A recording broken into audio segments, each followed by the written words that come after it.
Mare. Gusto mo ba, Mare? Ayoko. Kulang pa yan sa'yo eh. Ay, Mare,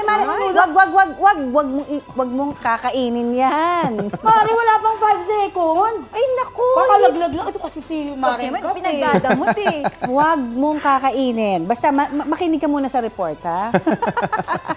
Tignan natin. Ayan, talaga bang ligtas pang kainin ng nahulog ng pagkain kung saglit lang naman itong nahulog? Ililinawan natin yan kasama si Dr. Monica Pia Montesillo, Infectious Diseases Specialist mula sa Philippine Society for Microbiology and Infectious Diseases. Magandang umaga at welcome po sa Balita Ko. Magandang umaga, Sir Rafi and Ma'am Connie. Ayan, Doc, talaga ba? Malinis o ligtas pang kainin yung nahulog na pagkain kapag wala pa raw 5 seconds? Sabi ng iba, dahil nga sa mahal ng bilihin, extended daw yan to 10 seconds pa eh. Ay, iba-iba yan. May minuto pa nga. Depende. Oo. Ang sagot po ay hindi. Ito ay isang myth kasi wala siyang scientific basis, no? Kasi ang mga germs or microorganisms, hindi naman po sila marunong magbilang. So, pwede maging contaminated ang pagkain agad or the moment it touches the floor or surfaces. Kaya itapon agad ang pagkain na nahulog sa sahig o saang man hindi malinis na surface. Oo, hindi ba nagulat pa yung mga germs kapag split second pa lang, nagulat sila, ay may pagkain. Hindi sila nakakapit. Hindi ganon. Yun ang biru-biruan. Okay. Sige, talaga ba, doktora, na mas madaling kapitan ng bakterya ang basang pagkain kumpara doon sa syempre tuyong pagkain?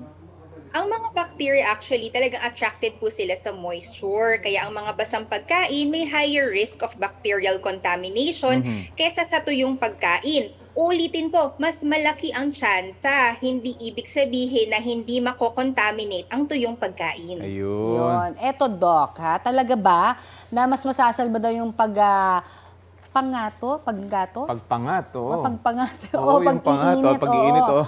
Ayun, pasensya na. Hindi ko alam yung word na yun eh. Pero yung pagkain na nagsisimula ng mapanis. So, hindi na. When in doubt, di ba? Throw it out. So, kumbaga, Okay. nag-aalangan na kayo, wag nang mag-atubili o wag nang manghinayang na itapon ng pagkain kesa magkasakit pa tayo. Ayun. Oh, yung iba, oo nga. pinapangat kasi nila eh. Kasi naman daw, hindi pa ganong maamoy. Yung So, pangat kasi iba yung luto naman nun, di ba? oo, actually parang papainitin lang nila eh, di ba? Diba? Ito naman, talaga ba, Doc, na diarrhea lang yung pwedeng maging sakit kung kakain ng sira o panis ng pagkain? Hindi po. Maliban sa diarrhea, kapag nakakain ng sira o panis na pagkain, maaaring magkaroon ng pananakit ng tiyan, pagduduwal, pagsusuka, at lagnat. Pwedeng maramdaman mo ito ilang minuto lamang, ilang oras, or ilang araw matapos kumain ng sirang pagkain. Depende sa bacteria na nakuha ng pagkain mo. Kadalasan naman po, mild lang yung illness na makukuha. Pero supportive management ang importante katulad ng pag-inom ng maraming tubig.